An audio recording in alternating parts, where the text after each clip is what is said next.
Muito boa tarde a todos, bem-vindos a este encontro do urbanismo dedicado ao tema do Val de Alcântara, que se inscreve neste ciclo de conferências organizado pela Câmara Municipal de Lisboa. É um gosto ter-vos aqui hoje, neste fim de tarde, para falar, enfim, e debater ideias e reflexões sobre este território da nossa cidade. E, portanto, agradeço o vosso interesse, a vossa disponibilidade. Um cumprimento também muito especial e um agradecimento muito especial aos oradores que se disponibilizaram para estar aqui hoje e partilhar convosco o trabalho que têm feito, os estudos, projetos, etc., também que incidem sobre este território. Nós temos nesta sessão, ela vai ser dividida, enfim, em duas partes. Vamos ter uma primeira parte de apresentações e depois vamos tentar que sobre ou que ainda tenhamos algum tempo para troca de ideias e debater um bocadinho aquilo que é este território. Da minha parte, eu queria só dizer-vos que, enfim, vocês conhecem a topografia de Lisboa, a cidade das colinas. E é evidente que quando temos colinas temos que ter o negativo ou o contraponto dessas colinas, que são os vales. E esses vales em tempos eram os limites da cidade e foram sofrendo processos de transformação distintos e entendeu o Executivo Municipal que era importante que eles fossem objeto de estudo e considerados áreas de intervenção prioritária. E, portanto, o Val de Alcântara é um desses 5 vales que estão a ser estudados e debatidos por vários serviços municipais. E, de facto, nós sabemos que este território, em particular o território do Val de Alcântara, é um território muito importante, desde logo do ponto de vista da continuidade ecológica, porque ele liga dois corredores estruturantes, dois corredores verdes estruturantes, Monsanto Central ao corredor Ribeirinho, mas é um território que, na sua gênese, de facto, ele, em tempos idos, foi um território com uma matriz eminentemente rural, não é? Com, enfim, um mosaico rural e uma atividade agrícola rica que ladeava a Ribeira de Alcântara. E depois, e é interessante ver, e na apresentação que eu tive também, já espreitei aqui dos meus colegas do Gabinete de Projetos de Estrutura Verde, há uma imagem muito interessante. E nós vemos que essa vocação agrícola, por assim dizer, ela permaneceu até à construção do viaduto do Arco Pacheco. Portanto, já não tão longe da data em que nos encontramos. Entretanto, esse território acabou por ver nele implantado infraestruturas de transporte muito pesadas, não é? Começaram por ser vias rodoviárias de grande calibragem, portanto, enfim, de tráfego intenso, depois também uma infraestrutura ferroviária e, portanto, construir cidade neste território é um processo muito desafiante e difícil, não é? E portanto, aquilo que se pretende, de alguma forma, é conseguir ligar bairros, criar, enfim, espaços públicos mais conviviais, criar condições para uma mobilidade suave, valorizarmos, enfim, e reforçarmos a infraestrutura verde e, com tudo isto, conseguimos fazer a requalificação urbanística e paisagística desse território. E, portanto, é um bocadinho a isso que vamos hoje aqui ouvir falar.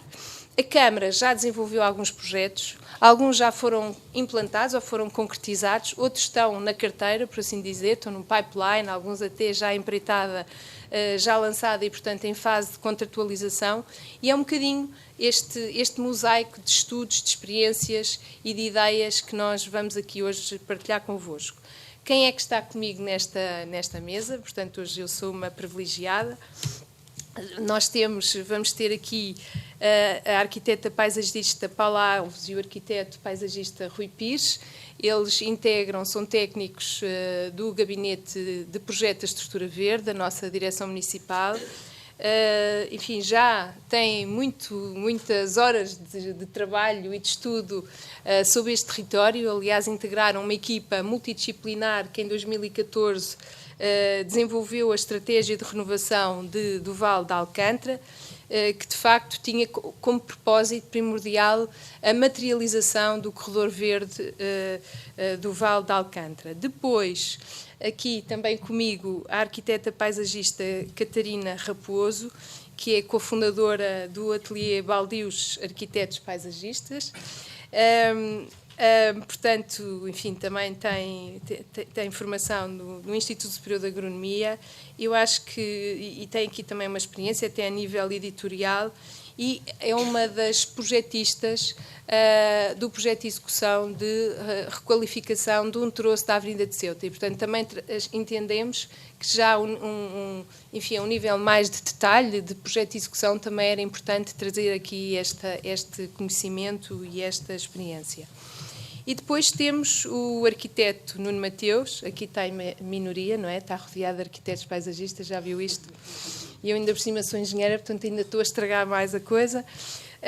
O arquiteto Nuno Mateus é professor na Faculdade de Arquitetura da Universidade de Lisboa, é também um dos fundadores do ateliê ARX Portugal Arquitetos, desde 91, e com os seus alunos da faculdade tem estudado este vale, não é? Assim como outros territórios de Lisboa, e também, portanto, temos aqui se calhar uma abordagem assim, mais estratégica que também pode enriquecer esta sessão e este debate. É também professor noutras universidades, em Barcelona, e tem tido também aqui um trabalho internacional com outros arquitetos de reconhecido nome. E, portanto, este é o naipe. Está ali também outro colega.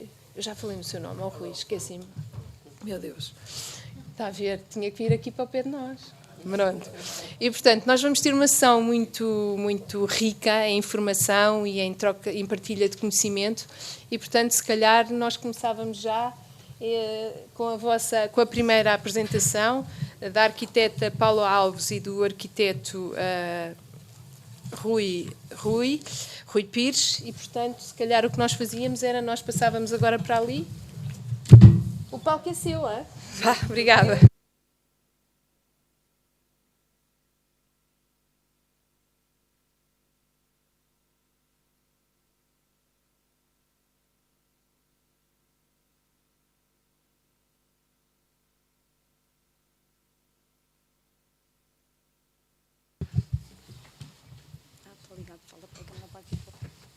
Boa tarde a todos. Obrigado por estarem aqui a assistir a esta apresentação. Vamos então apresentar o Corredor Verde do Vale de Alcântara, que é um corredor estruturante da cidade de Lisboa, com a intenção de ligar Monsanto ao Tejo. Portanto, este corredor verde está integrado numa estratégia da nossa direção municipal da instalação de uma série de corredores verdes na cidade de Lisboa, em que o corredor do Vale de Alcântara vai fazer então a ligação do corredor de Monsanto até ao corredor Ribeirinho.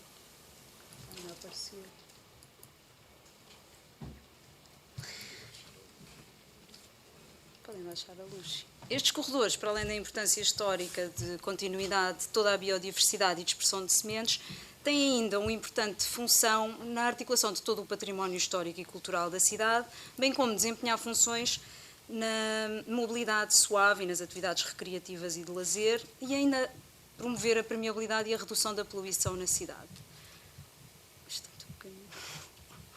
O corredor verde de Alcântara faz parte do Vale de Alcântara.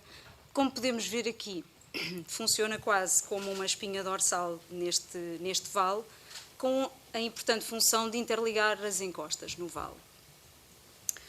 Como vemos nesta imagem, ele tem início em Monsanto, mas infelizmente não chega até ao rio. Isto porque o nosso trabalho não incluiu esta área de estudo, dado que em 2014, que é a altura em que iniciámos o estudo, toda esta área estava cheia de compromissos que ainda não estavam devidamente consolidados, não permitindo então a continuidade do nosso estudo. Mas salvou-se alguma coisa, porque esta preocupação ficou presente e está incluída nos grandes instrumentos de gestão do território. Nomeadamente temos aqui o GOP, que tem o programa dos 5 vales, em que o Vale de Alcântara está incluído, com toda uma estratégia de intervenção que nós incorporamos no nosso estudo, nomeadamente promover a coesão territorial social, criar conexão pedonal, articular todos os projetos em curso do território, promover... não consigo. Pronto, aqui estão as premissas só relativas ao Val de Alcântara. Todas elas foram tidas em conta no nosso estudo, apesar das duas primeiras ainda não estarem devidamente estudadas. Ou seja, o reperfilamento da Avenida de Ceuta com o novo acesso à ponte é uma solução relativamente recente, relativamente a 2014. Vai haver um novo acesso à ponte na Avenida de Ceuta, porque o acesso atual vai ser ocupado pela nova estação do metro da linha vermelha, a estação de Alcântara. E todas as outras premissas, nomeadamente a melhoria da acessibilidade pedonal, a promoção da redução do risco de cheias, a integração dos princípios do corredor verde, bem como a integração social dos bairros envolventes ao corredor, foram tudo situações que estiveram incluídas no nosso estudo. Existe ainda o estudo de requalificação do Val de Alcântara, em que já vemos os compromissos dos planos de urbanização, bem como os planos de pormenor, e ainda as infraestruturas de mobilidade que vão ter lugar agora no novo plano. Posso aumentar? É do DEP, este plano. Sim, é do DEP. Desculpa. E, portanto, vão haver algumas alterações ao nível das infraestruturas de mobilidade, com o novo interface de Alcântara, com a extensão da linha vermelha, do Liós, a ligação à estação ferroviária do Alvitoá e ainda o projeto da REFER de ligação da linha de Cascais com a linha de Cintura e com a estação de metro de Lisboa. Bem, voltando agora ao nosso programa do Corredor Verde, que data de 2014, e traduziu-se na altura numa parceria que foi estabelecida entre a Sintejo e a Câmara com um forte caráter ambiental, em que tínhamos uma série de premissas como a água, a energia, o ambiente urbano e a biodiversidade, que eram os principais objetivos deste programa. Relativamente à água, houve sempre a preocupação neste programa de recriar a memória da Ribeira através da utilização da água proveniente da ETAR, não só para a colocar à superfície do vale, como também o aproveitamento desta água para a montante da cidade e do vale, utilizar para a lavagem de ruas e para a rega de espaços verdes, ainda a construção de tanques para regular o sistema hídrico, prevenindo as cheias, e ao nível da energia. Havia um estudo de aproveitamento de uma turbina hidroelétrica que poderia ser feita na ETAR para usar na refrigeração de edifícios e também na iluminação pública. Isto não evoluiu, é pena. E ao nível do ambiente urbano, promover a mobilidade suave, todas aquelas questões da estrutura verde que depois vêm contribuir para a biodiversidade. Para isto, foi criado então um grupo de trabalho multidisciplinar, foi analisada a área, foram identificados todos os planos, projetos e intenções intervenientes no território. Fizemos ainda diversas visitas ao local, em que conseguimos envolver colegas de várias direções municipais, do ambiente, do planeamento, do saneamento, da mobilidade, também do cadastro, as unidades territoriais e ainda entidades que estavam envolvidas e que eram exteriores à Câmara, como seja as infraestruturas de Portugal e a REFER e a Sintejo. Fizemos depois um documento de síntese que permitiu identificar todos os constrangimentos e ações que iriam condicionar todas as decisões que precisávamos para depois passar ao estudo prévio. Temos aqui uma breve análise, vou passar rápida a evolução histórica do Val de Alcântara. Começa em 1910, se calhar devia começar antes, porque descobri uma informação de que a estação de Campolide já está lá desde 1988. Portanto, em 1910 é este o Val de Alcântara que tem... 1888, exato, obrigada. Portanto, a imagem do Val de Alcântara em 1910 é esta, um espaço rural com a ribeira já contida por muros, mas super naturalizado. Em 1944 aparece já o viaduto Duarte Pacheco, começa o vale a ficar ocupado, sendo que com a construção da Avenida de Ceuta e do Caneiro em 1950 começa mesmo esta charneira, este limite que já existia, um limite fisiográfico, como podemos observar no crescimento urbano, que delimita um crescimento forte a poente e mais reduzido a nascente da cidade. A construção da ponte 25 de Abril veio infraestruturar ainda mais o vale. Desta análise fisiográfica conseguimos concluir que grande parte da nossa área de intervenção tem declives superiores a 30%, é toda predominantemente o sistema úmido da cidade, que corresponde à maior bacia hidrográfica, os solos são potencialmente muito permeáveis e a vegetação, pronto, não teria grande interesse a não ser o alinhamento de plátanos da Avenida de Ceuta. Como caracterização da área de intervenção, a nossa área de intervenção tem aproximadamente 20 hectares, estende-se ao longo de 4,3 km e abrange 4 freguesias, sendo fronteira entre 3 delas. O caneiro do Val de Alcântara, como vêem, está aqui, não corresponde exatamente, é coincidente com a nossa área de intervenção na Avenida de Ceuta, mas depois desvia-se, não é coincidente com a linha de vale. E ainda um complexo sistema de circulação rodoviário e ferroviário que garantem as importantes ligações da cidade. Aqui um breve enquadramento regulamentar só com o PDM. Portanto, é importante saber que isto faz parte da estrutura verde municipal, por estar o sistema úmido. A Avenida Ceuta está considerada no PDM como rede rodoviária nacional de segundo nível e está prevista a introdução do Metrobus, portanto tivemos alguns problemas com isto, já vamos explicar mais à frente. E no que se refere às servidões administrativas, isto é extremamente importante porque tivemos que lidar com todas estas entidades para poder dar seguimento ao projeto. Decidimos então fazer esta espécie de planta, uma planta de análise, decisões, ações e problemas. Se calhar queres explicar isto, não, Rui? Começámos por identificar as possíveis localizações dos poços de infiltração, que era uma das soluções que queríamos ter presentes.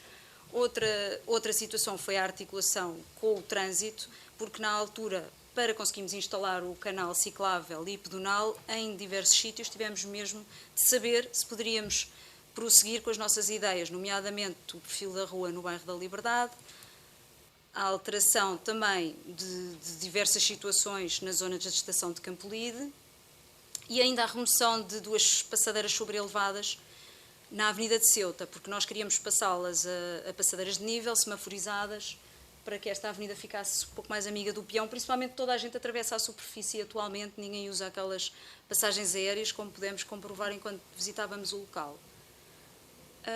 A articulação com as infraestruturas de Portugal e com a REFER foi também importante, porque tivemos que adaptar muitos dos limites cadastrais em diversas zonas da intervenção para podermos levar avante os nossos projetos. E ainda uma importante ligação que estudámos na altura, mas que não foi adiante, que seria esta ligação da estação de Campolide ao bairro de Campolide. É uma ligação bastante importante para ligar aquela encosta ao lado de cá. A passagem aérea sobre a Caldas de Gulbenkian tivemos de consultar a DGPC, porque está na proximidade do aqueduto das Águas Livres. E, finalmente, articulámos com a Sintejo toda a distribuição de água de que já falámos há pouco, que é não só levar toda a água da REFER ao longo do projeto até ao início da área de intervenção, esta linha azul escura que se vê, para depois poder ser utilizada na cidade para rega de espaços verdes ou lavagem de ruas e também ao longo de todo o corredor do Val de Alcântara, e ainda, a azul mais clarinho, a tal situação de a entrega da água para podermos utilizar a superfície na Avenida de Ceuta. Por fim, e uma situação que nós analisámos, mas não conseguimos resolver, mas tivemos em conta, que é a futura ligação não só aos bairros de Campolide, como também à Unidade de Planeamento de Alcântara, para poder fazer chegar este percurso até ao rio. Aqui temos uma planta que o Rui pode explicar, porque isto é só para vocês verem um exemplo dos problemas que nós tivemos a nível de cadastro, com o REFER e com as infraestruturas de Portugal. À semelhança do que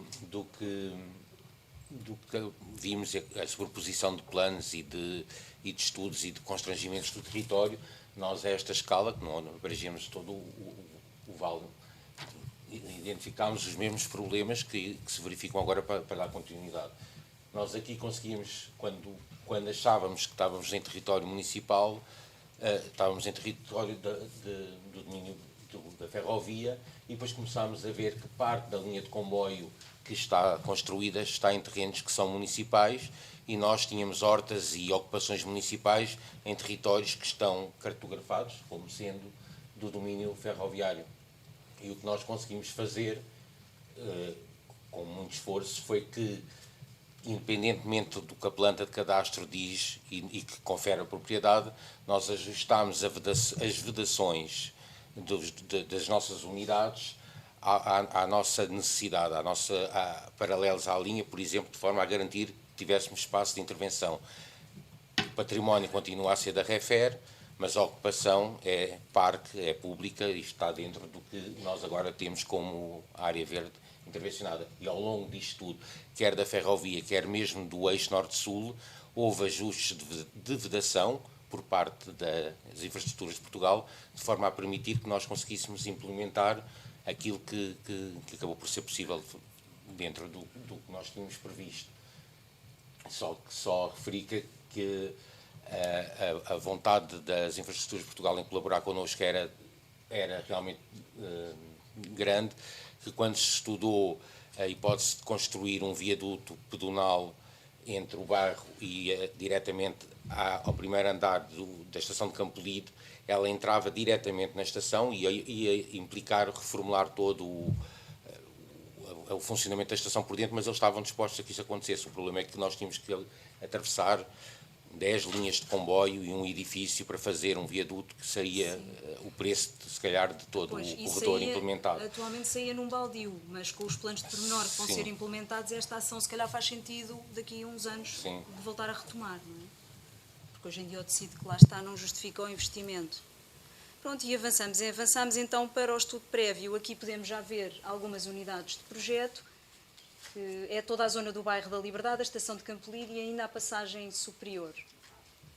No fundo, aqui tivemos alguma dificuldade em introduzir o corredor ciclopedonal, porque, como vamos ver mais à frente, no bairro da Liberdade, era um bocado complicado. Aqui, o estudo prévio da Quinta Bela Flor, que no fundo era era um território residual entre um bairro que não está nada consolidado e a linha de comboio, portanto era um sítio onde toda a gente ia despejar entulho, e a principal ligação aqui, uma passagem inferior, que nesta altura, na altura do estudo prévio, pensávamos que ia ser um túnel e, portanto, equacionámos a hipótese de ser um edifício que comportasse também o estudo, um centro de interpretação do Caneiro.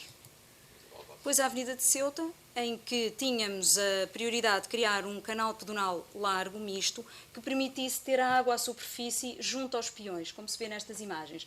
Para tal, ainda reunimos com o trânsito para tentar tirar uma faixa à Avenida de Ceuta. Foi completamente posta de parte esta hipótese pelo trânsito, porque eles querem introduzir o metrobus e, portanto, têm que ter uma faixa segregada para que este meio de transporte exista. Procurámos ainda nesta fase sistematizar todos os pavimentos e mobiliário e ainda a vegetação, para dar alguma unidade a todas as unidades de projeto que depois viríamos a constituir, dependendo não só da topografia, também do tipo de intervenção, não é? E assim formámos as unidades de projeto. Podes apresentar as unidades de projeto, portanto.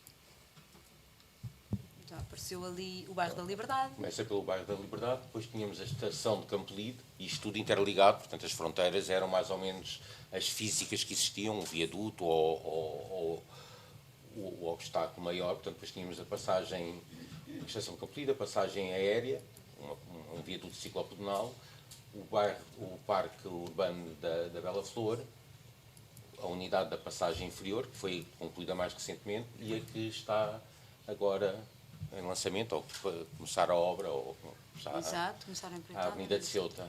E ainda? Claro, com a intervenção neste território, no sítio, lá no bairro da Liberdade, aproveitámos que havia a intenção da população, através do orçamento participativo, uma série de pedidos de requalificação de espaços verdes e de ampliação de espaços verdes e hortas e equipamento. Então conseguimos que naquele topo do bairro da Liberdade, para que não ficasse só um corredor, se acrescentasse também uma área que depois pudesse comportar hortas e o equipamento solicitado por eles, que é um parque de skate, que até à data foi a única coisa que se conseguiu implementar. Isto aqui, estas fotografias mostram só aquilo que é a realidade ainda de parte do Val de Alcântara, fora daquilo que nós já conseguimos resolver e que só visto antes. Portanto, todas estas áreas eram depósito de entulhos, tinham compromissos, tinham ocupações ilegais. Parte das soluções que foram implementadas resultam do facto de haver ocupações ilegais que não foram atempadamente resolvidas. Portanto, houve soluções que não ficaram como seria agora, com certeza, mas que o objetivo era conseguir estabelecer esta ligação. Portanto, conseguiu-se estabelecer, com a ajuda da Junta de Freguesia também, essa articulação entre os espaços e os compromissos que eles já tinham. Tivemos que, ali na estação de campo, no bairro da Liberdade, foi onde teve que haver um reperfilamento de via, onde, não havendo espaço suficiente, tivemos que ir para território da IP do Eixo Norte-Sul e ainda temos as unidades, o trabalho por fazer ainda na zona do bairro da Liberdade. Na estação de Campolide, o ganho foi através da redução da via de circulação. Isto funcionava com 2 sentidos e a nossa proposta foi, e a anulação destes acessos, sim. Havia 2 sentidos dentro da estação e nós quisemos que todo este território passasse a funcionar com uma circulação única, permitindo ganhar espaço dentro da estação. E tínhamos um acesso para a Carlos Gulbenkian, que era aqui no final, e que conseguimos também retirar esses 2 acessos, conseguindo ganhar aquela área toda verde. Portanto, aqui conseguimos tirar a via, conseguimos implementar o corredor, e além deste corredor, toda a área da estação teve melhorias a nível da drenagem e a estrutura verde foi toda reforçada. Portanto, houve uma plantação de árvores em toda a área, inclusive o estacionamento que está ali, que ainda não está nas mãos da EML, mas que está com muita vontade de ir para lá.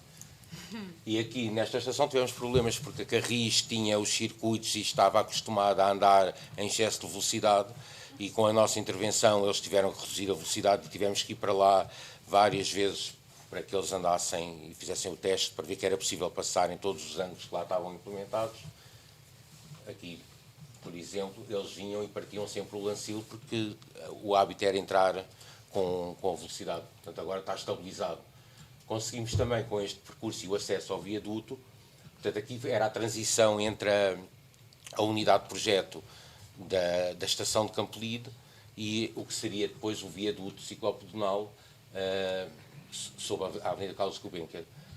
Aqui esta importância deste percurso era porque antes de nós intervirmos e quando nós olhávamos para o aqueduto, nós conseguíamos chegar próximo do aqueduto nos topos, nos bairros, em que víamos de cima, todos os arcos do aqueduto estavam com apenas circulações ou ferroviária ou rodoviária, a vários níveis, a várias velocidades.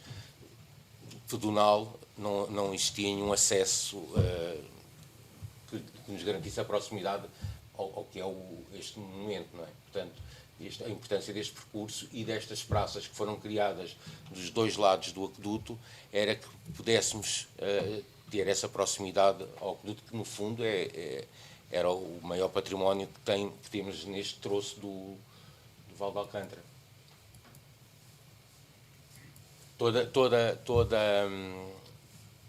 Como a Paula disse, quando se tentou sistematizar a vegetação e as plantações, nós optámos por reduzir tudo o que era áreas regadas ao mínimo e essencial, entre aspas, não é? Mas o mínimo possível. Portanto, aqui na zona do aqueduto era só na envolvente do aqueduto que tínhamos uma área regada que implicava corte de prato, tudo o resto era pratos de sequeiro e pratos floridos, até por causa das questões da manutenção, e ao longo de todo este percurso, como a Paula também disse, foi implementada uma rede que ainda não está concluída, mas era uma rede que depois permitia trazer a água até ao ponto onde nós começámos o projeto, que é no bairro da Liberdade. Portanto, essa infraestrutura está toda, inclusive por dentro do viaduto ciclopedonal que aqui está. Aqui nesta imagem convém falar da questão da permeabilidade. Nós conseguimos substituir uma série de vias por espaços verdes permeáveis, que é também uma premissa do corredor. E esta fotografia é ótima para ver isso. Quer do lado direito do aqueduto, quer do esquerdo, há um ganho em espaço verde enorme.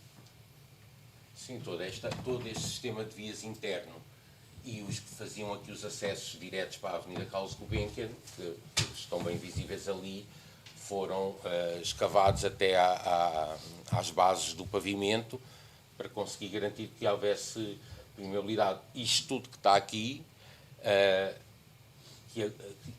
que andando agora não se percebe, é verdade, não, são os obstáculos que todos nós agora temos ainda pela frente para concluir este corredor, mas toda esta área tem segredos que tem infraestruturas aqui embaixo que são autênticos bunkers que não estavam cadastrados em lado nenhum, tem fibra óptica de segredo de Estado que também não está cadastrada em lado nenhum e que de repente aparece.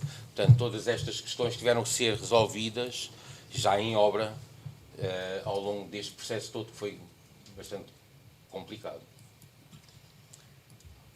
Quinta Bela Flor. Pronto, temos aqui imagens do espaço residual que falámos há pouco. É um espaço residual entre um tecido urbano pouco consolidado e a linha férrea. O pressuposto foi criar uma rede de percursos que interligasse não só o nosso corredor verde do Val de Alcântara, mas também o bairro, que estava completamente dissociado dos interfaces de transportes públicos, quer da Avenida de Ceuta, quer da Estação de Campolide. Criou-se ainda uma zona hortícola de proximidade com um parque infantil. Portanto, aqui vê-se uma imagem com a tal ligação que temos aqui para a passagem inferior e que vai permitir aceder à Avenida de Ceuta. Aqui um antes e um depois, dá para ver a qualidade do espaço público que se criou aqui, o parque. E agora a passagem inferior. Como tínhamos referido, a passagem inferior em estudo prévio era para ser um túnel, estava previsto ser um túnel, mas a equipa de engenharia conseguiu chegar a esta solução que é muito mais interessante, quer do ponto de segurança, quer do ponto formal também. E conseguiu chegar a uma situação aberta, ou seja, isto que está aqui, o que para nós é de extrema importância porque esta passagem inferior é localizada no ponto baixo, quer da Quinta Bela Flor, quer da Avenida de Ceuta, portanto as questões de segurança aqui são importantes. Isto é a vista para o lado da Quinta Bela Flor, em que procurámos abrir ao máximo a entrada do túnel. Vê-se aqui as encostas bastante inclinadas do Parque da Quinta Bela Flor, mas no fundo consegue-se ver esta entrada quase desde lá de cima do aqueduto, o que é importante na intervenção. Entretanto, o Gabinete da Arte Urbana já tomou conta aqui, estabelecemos uma parceria para tomar em conta das paredes em betão, que estavam muito bem executadas, é pena, mas os grafites é um flagelo ao qual não conseguimos fugir. Por fim, a unidade da Avenida de Ceuta. O estudo prévio foi ainda retificado, de acordo com as indicações do trânsito, o canal de água passou para o centro da Avenida de Ceuta, num desenho linear, mas que não chegou a ser desenvolvido por nós em projeto de execução. Temos aqui algumas imagens do estudo prévio. Aqui já estamos a ver o projeto da Catarina, que depois irá ser apresentado, o desenvolvimento em projeto de execução. Aqui as tais outras ações que conseguimos acrescentar ao corredor.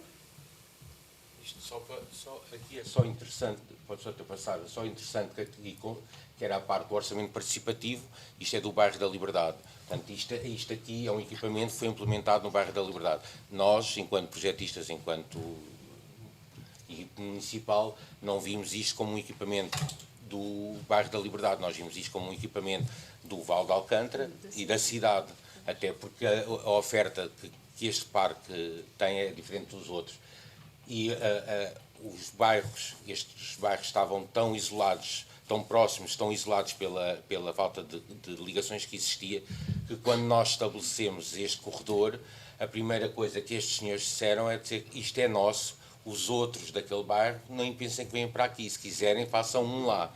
Portanto, o bairrismo era tão grande, eram tão próximos os bairros, mas a barreira física era tão grande, que o facto de nós conseguirmos agora estabelecer esta ligação rápida entre os dois bairros, queria que continue ainda a existir o bairrismo. Portanto, ainda temos esse estigma para resolver pelo resto do bairro todo, do Val de Alcântara, porque ainda há mais bairros que vão ficar unidos, não é? Ao longo da Avenida de Ceuta.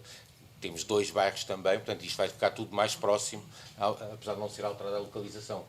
Portanto, nós temos ali, é o que está no orçamento participativo, é o que falta fazer, é a horta e tudo o que é o espaço por baixo do viaduto, que também tem ligação com as infraestruturas de Portugal.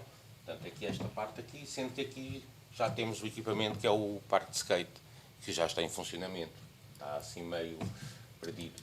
Pronto, para concluir esta imagem, no fundo, nós queríamos aqui ressalvar que nós fizemos este trabalho todo sem termos tido uma preparação do território para que intervíssemos, ou seja, conseguimos estabelecer um corredor num território consolidado, em que esta premissa não era uma premissa existente nos instrumentos de gestão desse território, e esperamos que agora, uma vez que todos os instrumentos atuais estão a considerar esta ligação, que ela seja possível até ao Rio Tejo. E para cima também, não é? Articulada com o bairro de Campolide. Exato, articulada com o plano pormenor de Campolide. Portanto, esperamos que a articulação de todos esses planos traga a bom porto a chegada deste corredor ao Rio Tejo. Acabou.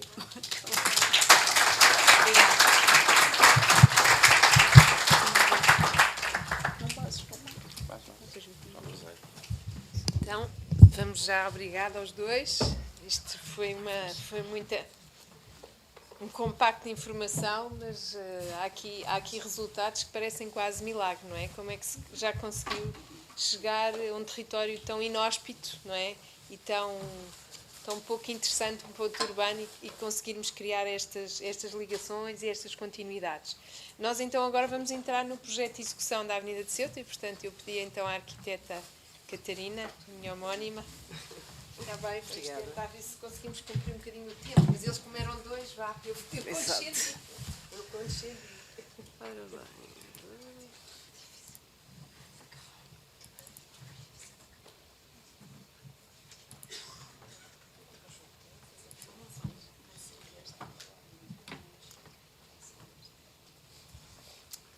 Boa tarde a todos. Agradeço o convite para estar aqui hoje e, portanto, fazendo um bocadinho em continuidade das palavras da Catarina. Eu, quando estava a acabar a faculdade, trabalhei com o Rui Bartelos e, de facto, passados estes anos todos, é impressionante ver o trabalho desta equipa, que a partir daquele esquiço dos corredores verdes que o Rui Bartelos idealizou, consigamos hoje chegar a ver executados aqui uma série de pressupostos com vista à renaturalização da cidade. E portanto, coube-me a mim fazer o fecho daquilo que estava previsto para o corredor verde de Alcântara, num território altamente condicionado, portanto, o Val de Alcântara, este sítio relativamente deslocado daquilo que é a continuidade da cidade, por motivos geológicos, por motivos hidrológicos, e, portanto, que é um espaço, quando se fala do espaço público como espaço de conflito, acho que o Val de Alcântara condensa imenso essa ideia de conflito. Portanto, conflito entre matriz topográfica e infraestruturas, que se sobrepõem aqui todas de uma forma bastante... chega para lá porque eu preciso ocupar aqui algum espaço, associada depois a um conjunto de linhas imaginárias, que é aquilo a que nós chamamos servidão, e que tem uma série de regras que nós sabemos que terem consequências reais, efetivas e materiais no território. E, portanto, ao mesmo tempo, esta ideia de que, por um lado, o Val de Alcântara é hoje entendido como uma conexão entre a cidade e a sua envolvente periférica, e, portanto, o conflito também parte deste vale como um elo de conexão à grande escala, mas que à pequena escala, à escala local, o conflito de conexões e de ligações é muito evidente e é quase impossível essa ideia de conexão. E, portanto, entrando aqui um pouco sobre aquilo que foi o nosso projeto, portanto... Não está. O que é que... Não sei, não está o teu. Como é que isto se faz? Desculpa.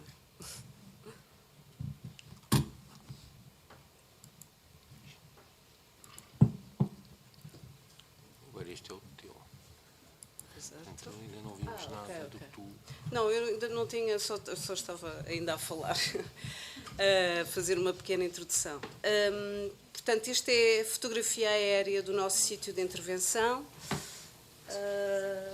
Maximizar isto, tela cheia.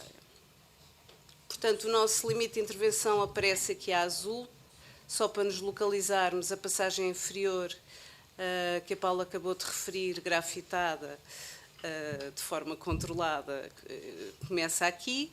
E, portanto, a nossa área de intervenção cingia-se a esta fita paralela à Avenida de Ceuta, onde existe atualmente um percurso que seria alargado, e ao separador central, como forma de devolver à superfície a presença da água. Eu sei que esta história começa antes desta realidade, enfim, esta história começou com uma vontade, na altura, de, à semelhança de uma série de cidades que estão a passar da cidade em que a água é um obstáculo, portanto, a cidade infraestruturada, começou a pensar-se se de repente a ribeira viesse ao de cima. Mas pronto, rapidamente se percebeu que ainda estamos muito longe dessa ideia mais radical, mas que a breves passos certamente teremos que imaginar que de facto muitas ribeiras e o conjunto de rede hidrográfica que hoje aparecem em túneis subterrâneos, no futuro próximo terão que vir à superfície. Mas, enfim, aqui ainda não foi essa condição. A Avenida de Ceuta tem, de facto, um papel-chave no trânsito da cidade e, portanto, muitas outras coisas teriam que mudar para conseguir ver a água realmente da ribeira à superfície. E, portanto, o pressuposto que nos foi entregue como projeto, para desenvolver um projeto, no fundo é esta ideia de que poderíamos, atualmente a ETAR, portanto, só para localizarmos, o nosso espaço tem aqui a ETAR de Lisboa, um bairro que é a Quinta do Loureiro e o nosso percurso ciclo-pedonal, foi isso que nos foi pedido, termina junto a uma zona da bomba de gasolina, que é uma referência aqui deste local, portanto, só para descrever o que é o sítio. Mas dizia eu que, no fundo, a ideia é utilizar a água que é tratada na ETAR, que em vez de ser entregue logo diretamente do Gocaneiro e depois protege, pudesse ficar à superfície, no fundo, para ativar uma estrutura ecológica que podia, enfim, por trabalho dos meus colegas, foi definido acontecer no separador central da Avenida de Ceuta. E, portanto, entrar um bocadinho aqui no local, isto é a montante junto à passagem inferior, em que há um alargamento, e a presença da Avenida de Ceuta com esta encosta que vem da cidade a morrer praticamente junto ao Betuminoso. A presença da ETAR e todo este conjunto de infraestruturas que se sobrepõem ou subterraneamente ou no topo. O percurso que atualmente hoje existe, que é um percurso relativamente exíguo, associado a um alinhamento incrível de plátanos, e esta ideia, de facto, das conexões que estão por estabelecer, portanto, estes percursos que se atravessam exatamente por falta de ligações efetivas. E, ao mesmo tempo, este sítio, enfim, extremamente difícil de habitar, mas em que, apesar de tudo, a presença das árvores garante-lhe uma certa qualidade. E este é o troço jusante, onde termina a nossa área de intervenção, com estas escadas vertiginosas que mostram como este sítio está exatamente na transição entre o vale e a encosta. E, portanto, como abordar este tema de criar dois lagos, um a montante e outro a jusante da nossa área de intervenção, ligados por uma espécie de ficção de uma linha de água que poderá acontecer ao longo do separador central. E, portanto, a nossa primeira questão foi qual é a expressão desta renaturalização neste contexto específico da Avenida de Ceuta.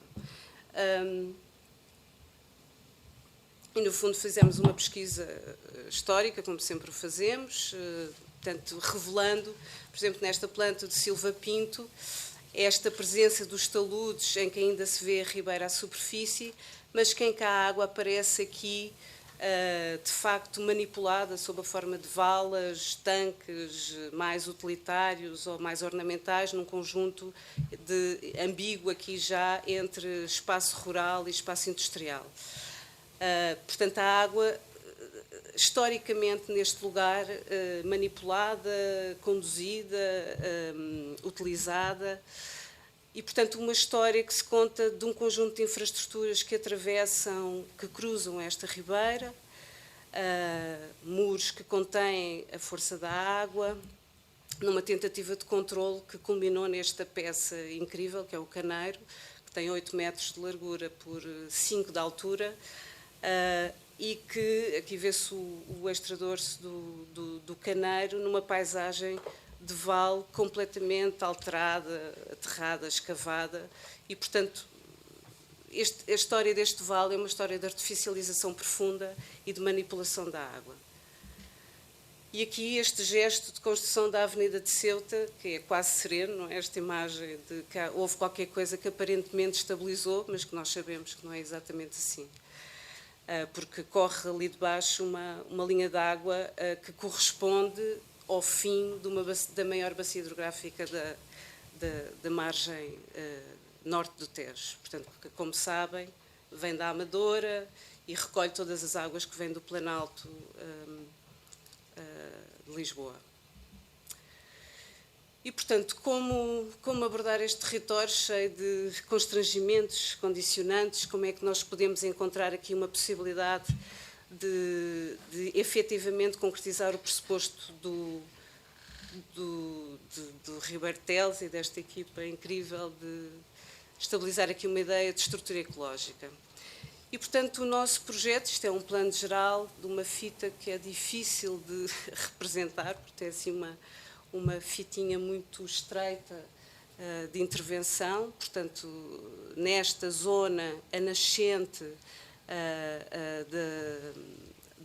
da Avenida de Ceuta, mas depois de analisarmos as variações todas deste perfil, chegámos aqui a uma solução relativamente unitária, que tentámos estendê-la ao longo de cerca de 2 km para tentar efetivamente alguma unidade ao longo desta intervenção. E, portanto, de uma forma muito simples, aquilo que reconhecemos como valores tinha a ver com esta ideia do alinhamento de plátanos que queríamos estender ao longo destes 2 km, criando 2 estruturas lineares. Uma que acontece aqui a meia encosta, a partir de um percurso já existente que será alargado para se tornar mais confortável. Portanto, um percurso ciclopedonal em que estamos a propor haver uma série de conexões transversais para garantir os tais desire path que vos mostrava naquelas fotografias de há pouco. Portanto, estas pequenas conexões que são quase invisíveis à grande escala, mas que se cruzam diariamente. E uma outra estrutura, que é uma estrutura linear, no separador central, onde, a partir desta referência da ideia, portanto, a introdução da água vinda da ETAR, no fundo, pudesse ativar uma espécie de estrutura ripícola que corre a partir da água fornecida pela ETAR, sendo o pretexto, no fundo, para a plantação de amieiros e espécies tipicamente das linhas de água, numa lógica de autossuficiência, porque não há propriamente aqui um adicional de água, todo ele vem da ETAR para ativar esta estrutura ecológica ao longo destes 2 km. E, portanto, de uma forma muito simples, este foi o perfil que aplicámos ao longo da Avenida de Ceuta, sendo que há depois um outro pormenor, que não é um pormenor, que é como é que estas infraestruturas do subsolo depois se compatibilizam com a presença destes espaços verdes que promovem a infiltração. Portanto, aquilo que fizemos foi as várias concessionárias que aqui operam. Era preciso redefinir uma adoção da EPAL, porque já é uma tubagem com 20 anos, etc. Portanto, por uma série de condicionantes, resolvemos, no nosso percurso ciclopedonal, criar uma espécie de galeria técnica que arrumasse e concentrasse as infraestruturas, de maneira também a racionalizar um pouco a organização das infraestruturas neste lugar que é uma espécie de esparguete de infraestruturas. Alguns cortes, portanto, o corte transversal desde o lago de Montante até ao lago de Jusante, onde se vê aqui o caneiro enterrado nas várias situações dos perfis que estamos a propor. Portanto, junto à ETAR, próximo do bairro da Quinta do Loureiro, e finalmente no lago de fecho deste projeto, que depois terá uma entrega, sim, ao caneiro desta água. Portanto, toda esta água corre graviticamente e será entregue ao caneiro e sequencialmente ao Tejo. Portanto, isto são pequenos diagramas que explicam, portanto, a identificação de infraestruturas de subsolo, um sistema de água em que temos um lago que recebe a água proveniente da ETAR, que conduzirá a água para o separador central, que irá ser conduzido até a este lago e, portanto, ativando aqui uma estrutura ecológica ativada pela presença da água e por um conjunto de plantações que estamos a propor. Ao longo desta... Já explico esta questão. Portanto, nós temos um conjunto de açudes ao longo do perfil longitudinal do separador central, que permitem a oxigenação da água, e, portanto, o diálogo desta linha de água com uma linha ciclopedonal, já na encosta, portanto, por alargamento do caminho do percurso existente, e um conjunto de percursos transversais, no fundo, que fazem a conexão com o bairro, e depois, ao longo da Avenida de Ceuta, a tal estratégia de semaforização e de passadeiras, passadeiras por consequência da semaforização, para fazer esta conexão para o lado, digamos, de Monsanto. E esta ideia que, de facto, pela presença da água, podemos ativar aqui, então, uma estrutura mais ripícola ao longo da linha d'água e uma estrutura mais... digamos, de encosta, com outro tipo de vegetação, portanto, também contribuindo para o enriquecimento das espécies que estamos a propor. Portanto, isto é o sistema hidráulico que estamos a propor, e então, para dar resposta a esta questão da como é que se vai gerindo a água ao longo deste percurso, e, portanto, como é que podemos oxigenar a água ao longo deste percurso, a ideia é, no fundo, construir uma série de açudes, portanto, o perfil longitudinal da Avenida de Ceuta vai sendo cada vez menos inclinada à medida que se aproxima do Tejo, e, portanto, nós de 50 em 50 centímetros fizemos uma espécie de açudes que permite que a água seja mais controlada, o que foi um entusiasmo para a nossa engenheira de águas, Marta Azevedo, da Campo d'Água, e uma coisa que também nos entusiasmou imenso, isto são o perfil longitudinal dos nossos açudes, que são feitos com umas peças pré-fabricadas em betão, é aqui deste lado, portanto, aqui estamos a montante e aqui estamos a jusante, a nossa área de intervenção, e estes açudes, isto vê-se mal, mas é aqui um corte transversal dos açudes, são muito mais próximos a montante da nossa área de intervenção do que a jusante, denunciando exatamente, uma vez que nós temos açudes de 50 em 50 centímetros, que a topografia a montante é muito mais acidentada do que a jusante, onde o vale, portanto, a questão da erosão já no fundo, acaba por a jusante ser um espaço muito mais plano do que a montante desta linha. E, portanto, esta ideia de um sistema altamente quase matemático e modular, que, quando posto neste perfil transversal, revela a topografia do vale. E, portanto, interessava-nos muito este diálogo entre esta ideia do artifício e a naturalidade do vale.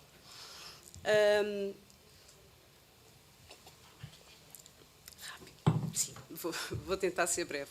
Portanto, a pré-fabricação como resposta aos elementos de construção dos vários, para dar resposta às necessidades de construção, portanto, como vamos alargar o percurso existente para o dobro da dimensão, vamos entrar na encosta e, portanto, precisamos fazer contenções, que quando a topografia é menos acidentada temos um banco, quando a topografia é mais dramática temos um muro maior.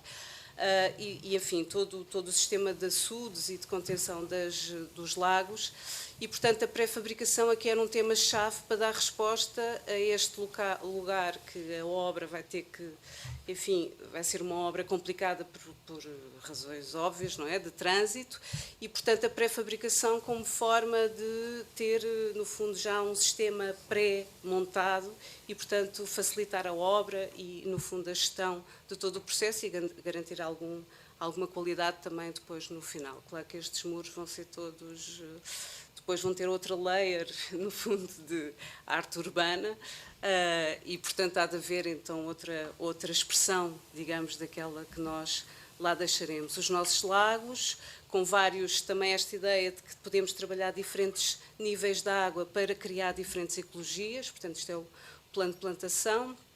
Portanto, também estas peças pré-fabricadas que vão determinando níveis maiores de profundidades da água nos lagos e, portanto, depois isso tem uma expressão no tipo de vegetação que estamos a usar, porque a ecologia ripícola depois depende também destas profundidades da água.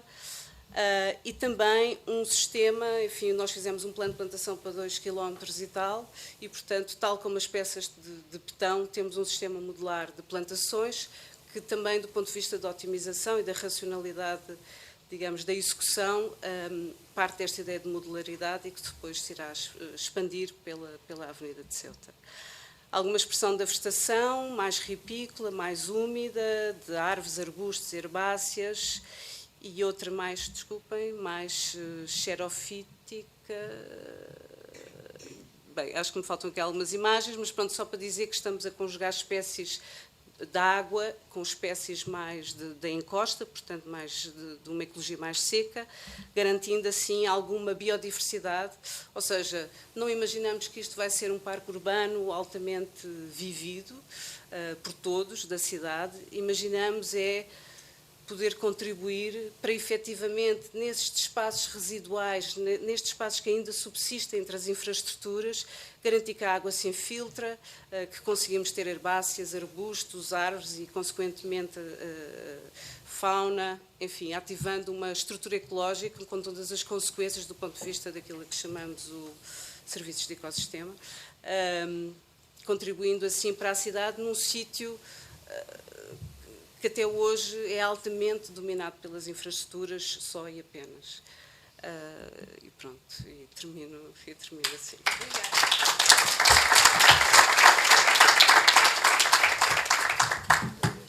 Então, muito obrigada, Catarina. Obrigada. Desculpem se me estendi. Ok, então, arquiteto, tem a palavra. Vamos ter agora aqui outra perspectiva. Mais livre. Mais livre. Menos balizada. Como é que eu ponho isto completo?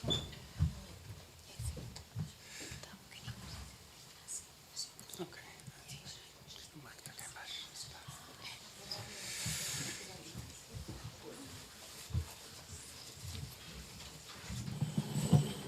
Muito boa tarde. Agradeço o convite. Não estou tão isolado quanto pensava ou quanto foi aqui dito.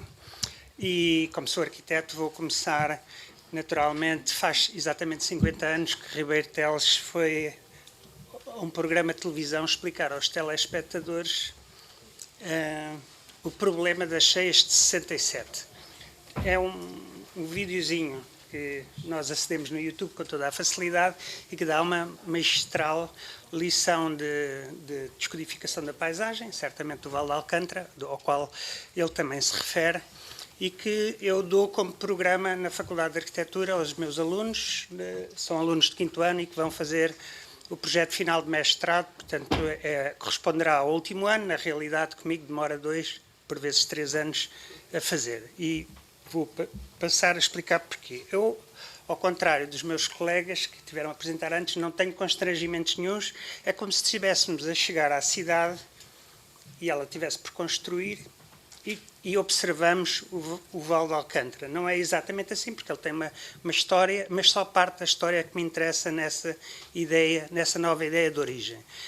Não comecei pelo Val de Alcântara, comecei na faculdade quando fui convidado pelo Rio Seco, porque me pediram na faculdade para estudar a Faculdade de Arquitetura. Eu estudei no Convento de São Francisco, mas agora estamos ali em cima na Ajuda, e era para estudar o edifício que foi programado para 800 alunos e na realidade tem 2.500, e era para perceber como é que ele se adaptava ao uso que tem hoje.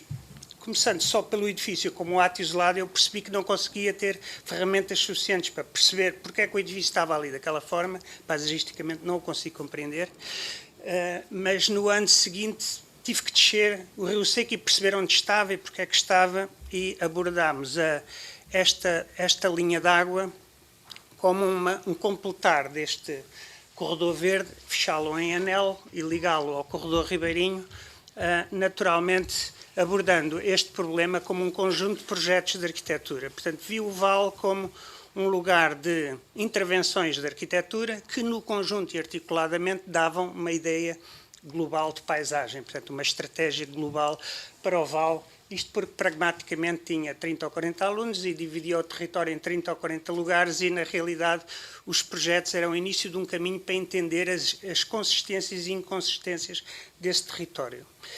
A leitura que faço hoje em dia é que o Vale do Rio Seco corresponde, é o outro lado da moeda da Baixa Pombalina, porque para se fazer a Baixa Pombalina acampou-se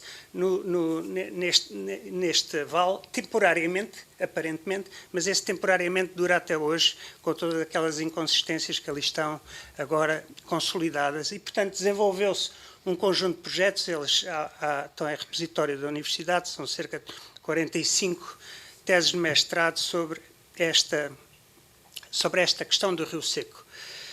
O problema era muito complexo, tirei um ano para descansar, pensava eu, e fui com os meus alunos estudar o impacto que o hospital programado, o Hospital da CUF, que o Tejo iria ter, portanto estava em buraco, que iria ter na zona de Alcântara, e dei-lhes um lotezinho para fazer, para descansar, até que percebi que não conseguia perceber o que era aquele lote sem perceber a matriz em que ele se encaixava, e naturalmente começámos a abordar todo o vale, que é, pronto, este emaranhado que já aqui foi dito, e convém perceber que tenho suficientes problemas com a ARX, mas na faculdade não tenho problemas nenhuns. O que se vê é o que se vê e tudo é possível, não tenho referes, não tenho o potencial máximo do território e, portanto, o que vamos fazer é quase reiniciar, um bocadinho como fazemos com os computadores quando eles têm problemas, reiniciar esse território. Abundam as representações românticas deste vale, que obviamente tem correspondente a parte da realidade que está fotograficamente documentado. Portanto, todo o vale começa, que tem uma relação muito forte com a água, a caldeira original, que é das primeiras representações que aparecem do início do vale, ainda hoje marcam, esta caldeira está lá toda desenhada em termos urbanísticos, a gente consegue vê-la, ela está lá e mapeou todo o território. Gosto muito da planta do Philippe Folk, porque é aquela que melhor documenta uma situação mais original, aquela que a Catarina mostrou, já estamos na indústria, e, portanto, estamos naquela situação ambígua que nem natureza é, nem realmente indústria, mas, portanto, é aquele amontoado, mas mais do que isso, gosto muito de olhar microscopicamente, que é uma coisa que poucas vezes nos concedemos, microscópica, porque elas são tão bem desenhadas, têm uma riqueza de tal maneira gráfica, que o vale era realmente um território económico, produtivo, ligado à água. E, portanto, é essa a sua história, é essa certamente a sua vocação e é essa ideia de futuro que me interessa quando olho para a cartografia e para a história, que está também amplamente documentada por algumas imagens absolutamente magníficas que registaram essa sua vocação agrícola ligada à água e portanto, para mim é esse certamente o seu potencial até à chegada desta peça que nós nunca não resistimos a voltar a ela. Abre só aqui um preâmbulo para dizer, logo à noite, daqui a bocadinho, quando formos jantar, os alimentos que nos vão chegar à mesa percorreram em média 4.000 quilómetros para nos chegar ao prato. E quando percorreram esses 4.000 quilómetros, eles foram produzidos a essa distância em territórios de monoculturas que arrasam biodiversidade. E, portanto, o grande programa das cidades hoje é reduzir os 4.000 quilómetros para 3.500, 3.000 e progressivamente ir reduzindo, porque nós certamente vamos continuar a urbanizar-nos. E, portanto, temos que encontrar formas de equilíbrio para gerir isto. Portanto, esta transformação brutal dos anos 40, se nos reportarmos aos anos 40, elas encerram uma ideia de progresso. Nós sabemos que, quando tirámos a carta, eu quando tirei a carta, o símbolo da fábrica deitava fumo. Hoje, quando tiramos a carta, o símbolo da fábrica já não deita fumo. Já houve um paradigma qualquer que mudou, o que não é dizer pouco do que está ali inerente. Portanto, este é o nosso Vale de Alcântara, foi isto é uma imagem real do que é o Vale de Alcântara. Portanto, esta situação parece, para muita gente, aceitável e claramente faça isto, e obviamente andaram vocês a fazer um trabalho meticuloso de relojoaria, a inventar espaço onde ele está todo ocupado desta maneira verdadeiramente selvagem por uma série de perspectivas de curto prazo, de economias de baixo custo imediato. E seguramente sem uma avaliação de custo mais abrangente do que aquela que é aquela que é realmente uma avaliação de custo. Portanto, temos 35 km de via rodoviária instalada em faixa única, portanto, podemos ir até Alenquer, se desdobrarmos todo aquele esparguete e formos por ali fora, quase podemos viajar no país. Portanto, isto é a fotografia, que foi bastante melhorada visualmente com a cobertura que se fez na ETAR, mas basicamente isto é a inutilização de espaço que nós temos hoje em dia em Alcântara. Pronto, foi aqui o meu aluno que fez, e portanto isto eu estou a mostrar trabalho de alunos sempre. Foi simpático, não queria apagar uma coisa que foi Prémio Valmor, inclusive é feito por ilustres arquitetos, colegas meus e colegas vossos. Na realidade, o que nós temos ali são 1.200.000 metros quadrados de área ocupada e área inutilizada, não ocupada, no conjunto. Portanto, se nós tentarmos perceber qual é o valor fundiário ou os outros valores que podem contribuir, e se fizéssemos uma equação económica, nós viabilizamos tranquilamente qualquer projeto ali no Vale de Alcântara. Mais a mais é um lugar absolutamente central, portanto, lugares destes onde vemos crescer favas, devem estar aí a aparecer, e que não faço ideia como é que as pessoas chegam ali, mas chegam, porque eles são intensamente cultivados, é uma realidade que é por demais conhecido. Portanto, aqui há algumas comparações. Por exemplo, toda essa área equivale a 35 praças do comércio, não é? Do Terreiro do Paço. Ou 3 bairros de Campo de Ourique, ou 5 bairros de Barro Alto, 4 baixas Pombalinas, 2 bairros do Restelo, ou traduzindo em jardins, 11 Talus Gulbenkians, 7 jardins de Campo Grande, enfim. É só para termos uma noção do que é que estamos a falar, efetivamente, porque a imagem lá confunde-nos e não nos deixa, de facto, raciocinar. Estamos a falar de 4 km, não é? Que já aqui foram assinalados. Na realidade, é o comprimento do Central Park de Nova Iorque, não há semelhanças, a não ser dimensionais. Certamente, olhar para o Central Park dá que pensar o papel que este parque pode ter na cidade de Lisboa. Lisboa não é Nova Iorque.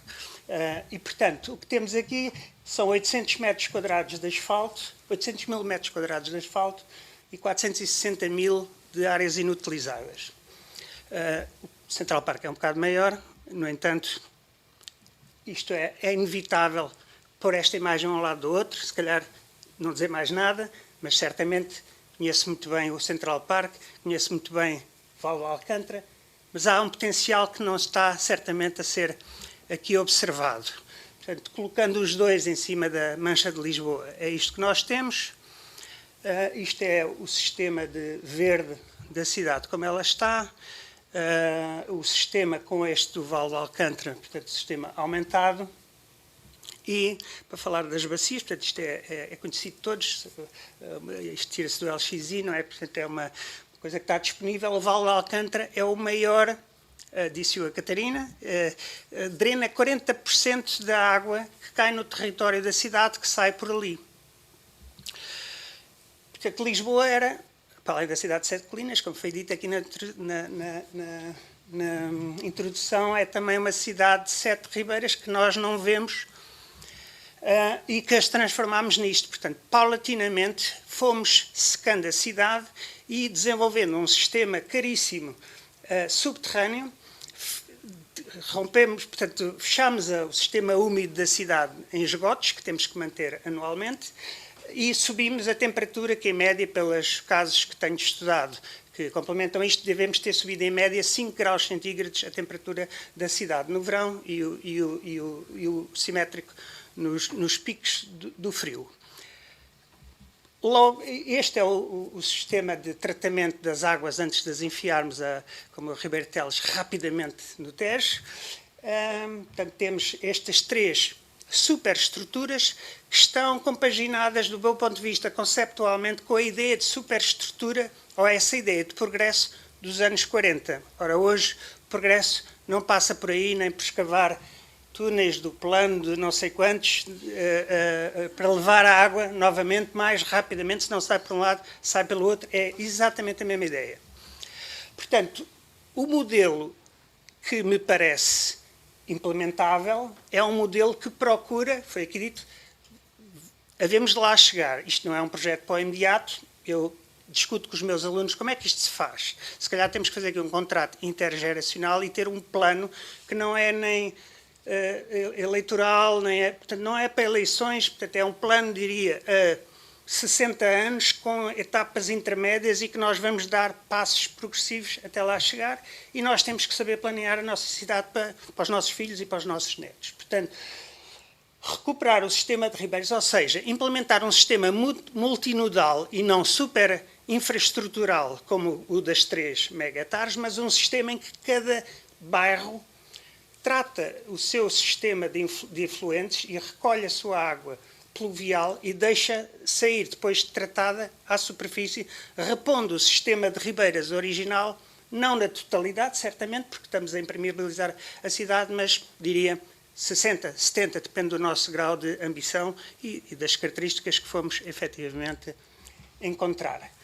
O que é que nós temos no Val de Alcântara? Todos os bairros problemáticos. Temos o Alvito, temos a Maria Pia, temos a Bela Flor, temos a Liberdade, enfim, todos os problemas socioeconómicos e urbanísticos estão todos ali, porque todas essas infraestruturas vieram sempre truncar as comunidades por onde entraram, porque eram entendidas como prioritárias, as pessoas certamente não eram a prioridade, e hoje o nosso pensamento está todo alterado desse ponto de vista. Portanto, este é o modelo, na minha ótica, que virá a seguir, que é um modelo que drena e volta a repor os afluentes, e, portanto, a Catarina vai ter muito mais trabalho, porque, de repente, a Ribeira é bem maior.